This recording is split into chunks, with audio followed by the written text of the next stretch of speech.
Oke, hari ini kita bakal bahas sosok yang lagi panas-panasnya jadi sorotan di Indonesia. Ya, siapa lagi kalau bukan Menteri Bahlil Lahadalia. Dari tuduhan monopolis sampai perang melawan mafia energi, kita akan coba bedah pembelaan dia langsung dari wawancara eksklusif yang dia berikan. Baik, kita langsung aja ke jantung masalahnya. Seruan ini, rakyat minta Anda turun. Wah, ini kan keras banget ya. Kalimat ini tuh kayak jadi headline yang nunjukin betapa besarnya tekanan publik yang lagi dihadapi sang menteri. Tapi, apa sih sebetulnya yang bikin publik sampai semarah ini? Nah, dari sinilah semua perdebatan ini dimulai. Jadi, pembahasan kita kali ini bakal fokus ke tuduhan-tuduhan utamanya dan gimana dia menjawab setiap poinnya satu persatu. Kita akan lihat argumennya bareng-bareng. Tuduhan pertama yang paling kenceng nih, apa benar sang menteri ini sengaja menciptakan monopoli bahan bakar cuma untuk Pertamina? Pertanyaan ini yang bikin heboh di mana-mana dan ya bikin banyak pihak jadi khawatir. Nah, di sini nih kita lihat ada dua narasi yang kayaknya tabrakan. Di satu sisi, ada tuduhan kalau dia sengaja mematikan swasta demi BUMN. Tapi di sisi lain, dia ngaku cuma menegakkan aturan kuota yang udah ada dari dulu. Katanya sih tujuannya kolaborasi, bukan eliminasi. Jadi, kalau dengerin penjelasannya, ini tuh bukan kebijakan dadakan. Ada prosesnya, ada 3 langkah yang sistematis.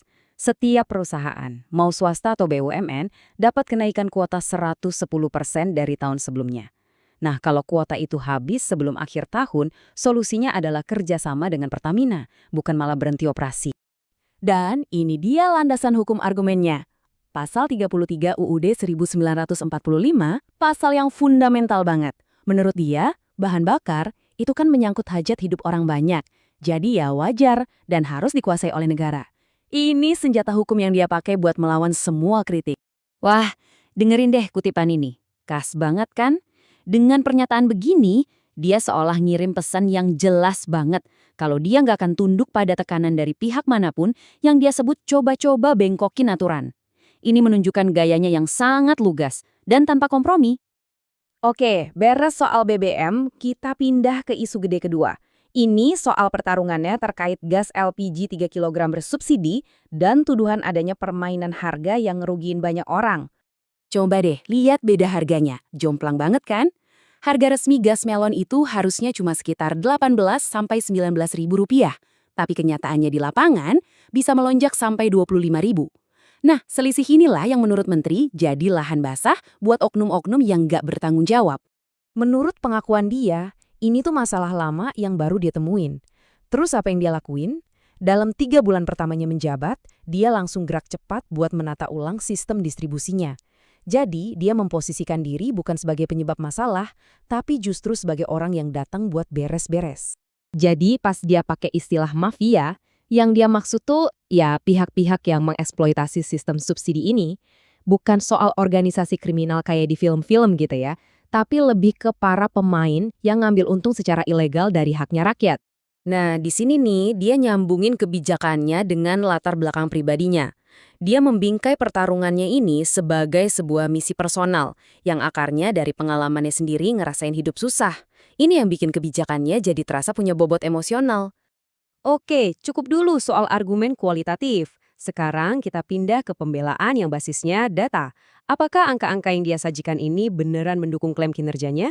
Coba kita lihat bareng-bareng. Biar paham klaimnya, kita perlu lihat konteks sejarahnya dulu.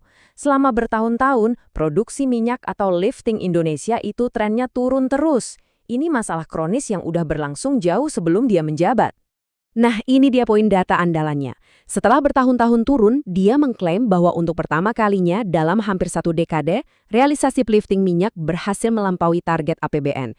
Ini adalah bukti utama yang dia sodorkan untuk menunjukkan adanya perbaikan kinerja di bawah kepemimpinannya.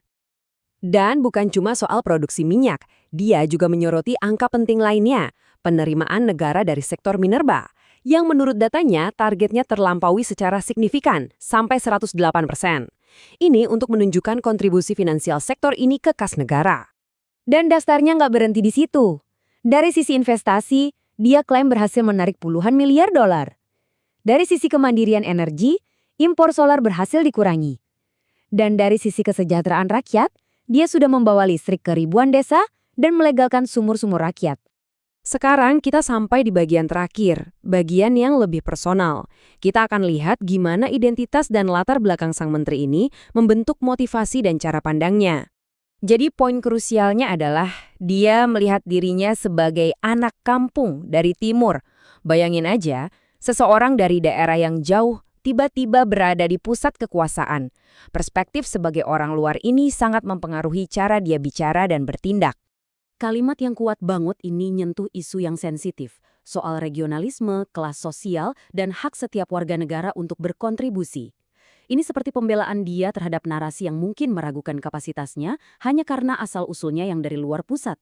Di sini, dia belak-belakangan banget ngomong soal pengalamannya menghadapi rasisme.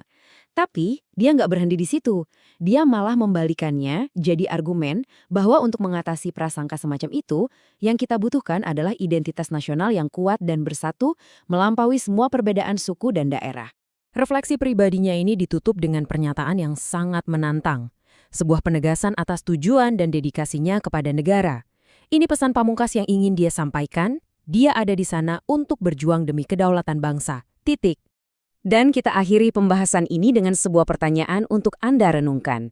Kasus ini menunjukkan pertarungan sengit antara data kebijakan yang disajikan dan persepsi yang terbentuk di masyarakat.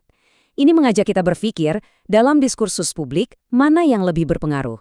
Fakta dan angka, atau cara fakta itu dibingkai dan diceritakan? Terima kasih sudah menyimak.